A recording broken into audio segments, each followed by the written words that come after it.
l'eau, faire pleuvoir ou limiter les intempéries, ça ressemble un peu à un délire de savant fou. Et pourtant, une technique est déjà utilisée, figurez-vous, surtout dans des pays arides, comme l'Arabie Saoudite par exemple. Mais la France est également concernée. On appelle ça l'ensemencement des nuages. Alors en quoi ça consiste et surtout assez efficace?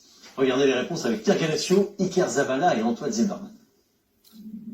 Accrochés à cette aile d'avion, ce ne sont pas des missiles, mais des tubes remplis de produits chimiques pour tenter de provoquer la pluie. Partout dans le monde, des États-Unis à l'Asie, de plus en plus d'avions se mettent à chasser des cumulus, avec un seul objectif, y larguer un mélange de molécules de sel. Leur rôle? Stimuler la vapeur d'eau du nuage, pour accélérer la formation des gouttes de pluie, et donc provoquer une averse.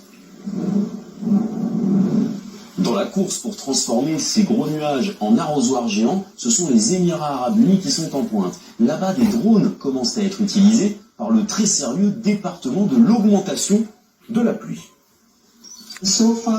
Pour le moment, les drones servent seulement à de la recherche scientifique. On estime que nos techniques de stimulation des nuages augmentent la fréquence des averses de 10 à 25%. Et on pense vraiment que plus de pluie nous permettra d'avoir plus d'eau douce à l'avenir. Obtenir de l'eau potable ou lutter contre la sécheresse, comme ici en Chine par exemple, où les nuages aussi sont parfois bombardés de sel.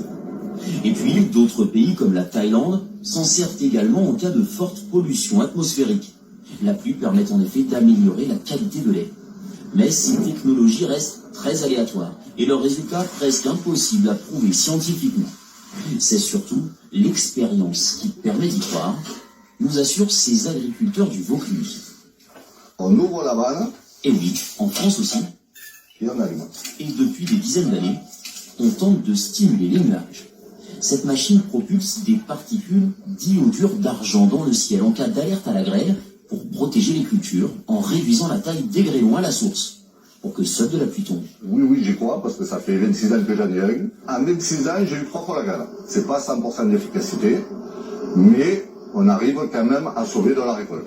Une seule machine ne suffit pas. Dans le Vaucluse et les départements voisins, il y en a au total 177. Tous les points bleus représentent le positionnement d'un générateur.